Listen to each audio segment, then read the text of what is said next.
My name is Kai Goswami, and this is my Civilizations Project visual model.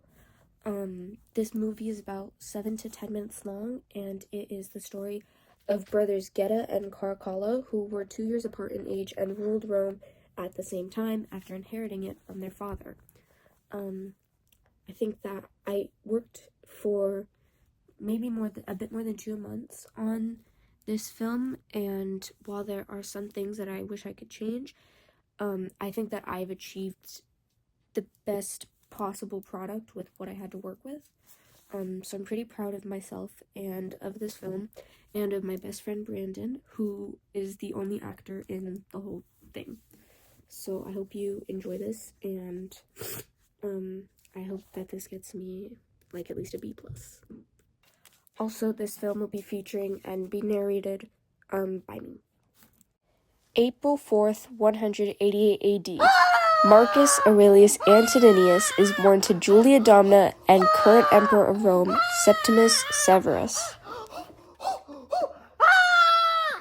My sweet, sweet boy, Marcus Aurelius Antoninus, you are going to be the greatest emperor Rome has ever known. Julia Domna was the emperor's second wife and the only one of 2 to give him children. Yeah!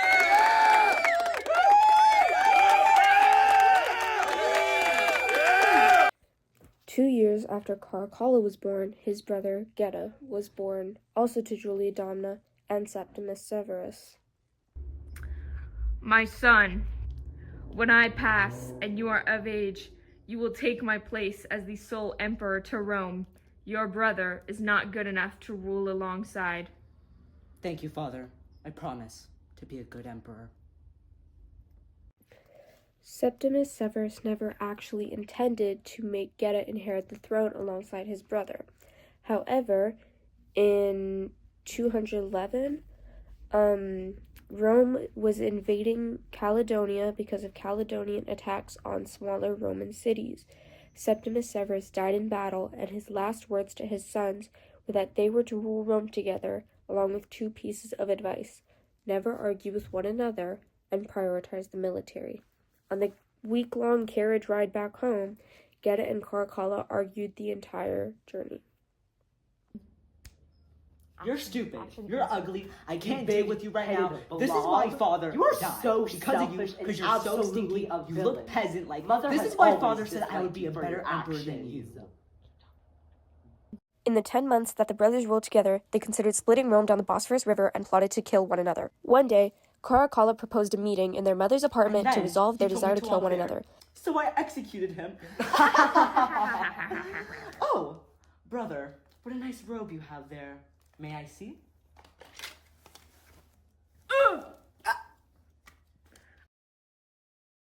Mother, that despair me! Mother, that despair me! Help! I am being murdered! Oh, Mother, Geta was an absolute fool who would only bring down Rome with his incompetence. Rome will be in a better era with me as its sole and only ruler. Obviously, killing his brother had repercussions. The Senate called upon Caracalla for a murder trial in which he defended himself by claiming that Geta's murder was a form of self-defense. My brother's death was absolutely necessary. He was mentally unwell, and he senselessly attacked me right in front of our poor and innocent mother. His death was an act of self-defense. Look sad. Caracalla quickly got used to not having a brother around and being the sole emperor to Rome. If you are nonsensical enough to mourn the loss of my idiot brother, My guards will execute you on the street. Caracalla held true to his promise. More than 20,000 Romans, including his own wife and the granddaughter of Marcus Aurelius, the emperor who came, I believe, 2 spots before him, were killed. Romans were killed in public baths, walking down the street, at their workplaces, and in their homes. Again, more than 20,000 Roman citizens were murdered by Caracalla's Praetorian Guard. The next thing Caracalla did as emperor was create the Constitutio Antoninionia de Civitate, which proclaimed that all free men in Rome, so anybody who lived in Rome that wasn't a slave, would be automatically declared a Roman citizen. While some might say that this was a decision made for the better of the people, most would agree that Caracalla only did this to collect taxes, as he paid the military significantly more.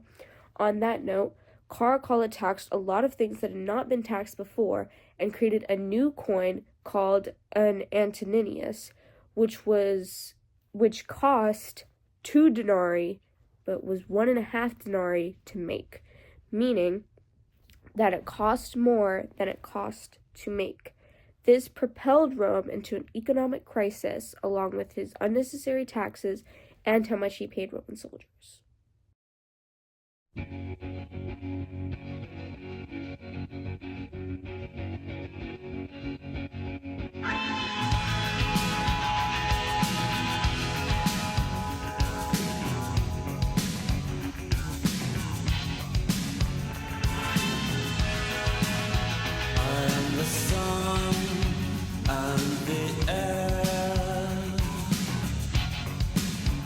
And as Heliodamna mourned the loss of her younger of 2 sons, Caracalla often made her perform administrative tasks that he found mundane.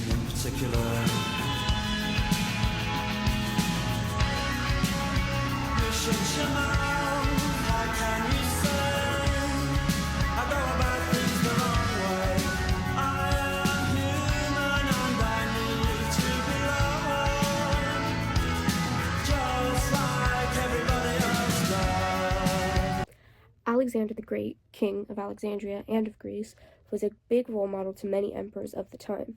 Caracalla, however, had an almost obsession with the king, portraying himself as his counterpart in art and also adopting many of Alexander the Great's practices, such as his weapons, clothing, and even mimicking his voice. One of the things that he did to pay tribute to Alexander the Great was go to his birthplace of Alexandria. It was there that he laid his famous purple cloak on Alexander the Great's grave. Then, for reasons unknown, he ordered his guards to kill every citizen living in Alexandria. Men, women, and children were murdered by Caracalla's army.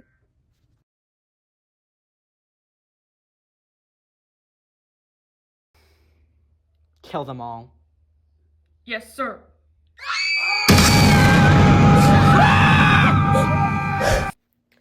While he was king, Alexander the Great had attempted to conquer Perinthia. However, he had not been successful. In an attempt to make up for his failure, Caracalla started the journey to conquer Perinthia. Back in Rome, Macrinus, head of the Praetorian Guard, had paid Mr. Justin Martialis, whose wife Caracalla had killed earlier in the year, to kill Caracalla so that Macrinus could take his place as emperor. It is even rumored that Martialis cut Caracalla's genitalia off. Saya, we have a question. What is it? Did you look my wife in the eyes before you killed her? Did you look my wife in the eyes before you killed her? Yeah!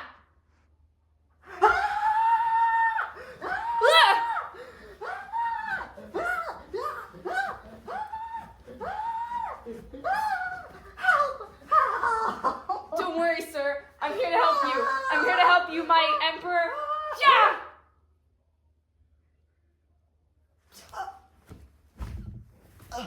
And so Caracalla was dead.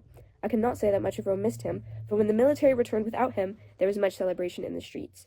Really, only soldiers liked him, as he paid them a lot. Common folk did not like him, as he charged them a lot of taxes. Together, Geta and Caracalla were the spark that ignited the flame that brought Rome down. Between the fact that they were petty, immature, and took everything personally, they used their own selfish grudges to bring down Rome and negatively impact its people.